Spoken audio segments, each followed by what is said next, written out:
Read that. Resurrection as a symbol of rebirth. One theory that has been put forward is that the Easter story of crucifixion and resurrection is symbolic of rebirth and renewal and retells the cycle of the seasons, the death and return of the sun. Come on. According to Right. according to some scholars, such as Dr. Tony Nugent, teacher of theology and religious studies at Seattle University Who don't know the Bible. and Presbyterian minister, But he knows this, though. Come on. the Easter story comes from the Sumerian legend of Dumuzi, Tammuz, and his wife, Inanna, Ishtar, Ishtar. Uh-oh. So he on point with that. Come on. an epic myth called the Descent of Inanna, Read. found inscribed on cuneiform clay tablets dating back to 2100 BC. Wow. Come on. When Tammuz dies, Ishtar is grief-stricken and follows him to the underworld. In the underworld, she enters through 7 gates, and her worldly attire is removed. Here we go. Naked and bowed low, she is judged, killed, and then hung on display. In her absence, the earth loses its fertility. Crops cease to grow, and animals stop reproducing. Unless something is done, all life on earth will end. Unless something is done. What do you think? What do you think was done when we're reading about these Sumerian, Babylonian, Egyptian idols? They turn to the next idol. That's all they do. They turn to their next false god to fix the solution. Let's give you an example, right? Sacrifices and stuff. Get Exodus. Watch this. Exodus chapter 34. Exodus 34. Verse 11. Observe thou that which I command thee this day. Uh-huh. Behold, I drive out before thee the Amorites and the Canaanites. Family. These are all family of the Sumerians.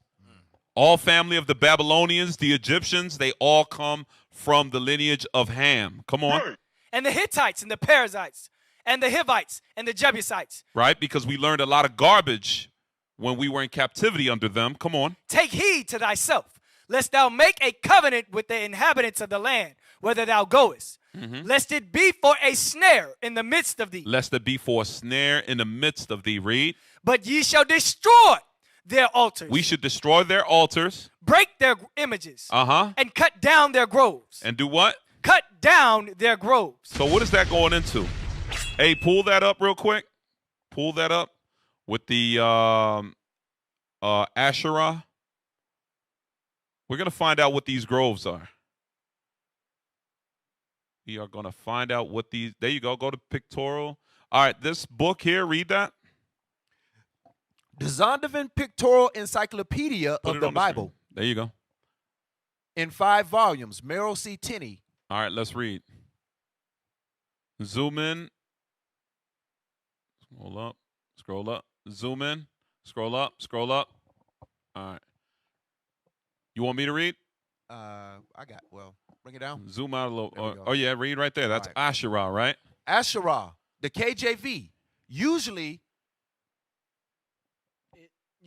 I can't see that one. Usually this word by grove or groves. You see that? The real, it usually, the word grove is going into Asherah. Asherah. Okay. Keep reading. The ASV often treats it as a proper noun in order to avoid the problems raised by KJV grove. The explosion of the KJV. Come on. In some contexts, the RSV makes no attempt to distinguish the name of the goddess from the name of the cult object, using Asherah for both. There you go. There you go. So when it says cut down their groves, meaning cut down their idols. Asherah and Ishtar is the same thing. Scroll down. Scroll down. Keep scrolling. Yeah, read that. Although, matter of fact, I'll read. Although the authors of Mishnah explain Asherah as a tree that was worshipped, right? And the LXX grove will often fit the context. All right, scroll up.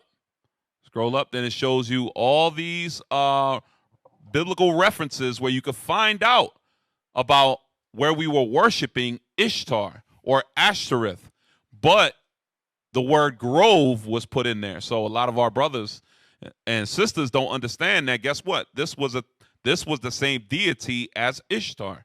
Scroll up. We've been serving her for a long time. That's right. Go ahead and read that. Scroll out a little bit. There you go. Zoom out. Where are we at? The deity. Go ahead. The deity Asherah is now known from several extra biblical sources. In Ugartic, she is the goddess of the sea and the consort of El. She is there described as the progenitress of several gods, including Baal. Wow. Come on. Who was also associated with her. Judges 3-7, 6, 26 through 30. There you go. Come on. The Tale of Almarna tablets preserve the personal name Abdi Ashirti, servant of Asherah, and other Akkad. Scroll up. Go to Asherah's not mentioned. Asherah is not mentioned in connection with the patriarchs, nor is she associated with the kings of the monarchy. But later, after the kingdom split, Asherah is mentioned in connection with both the northern and southern kingdoms. Manasseh introduced Asherah into the temple at Jerusalem. There you go. You read.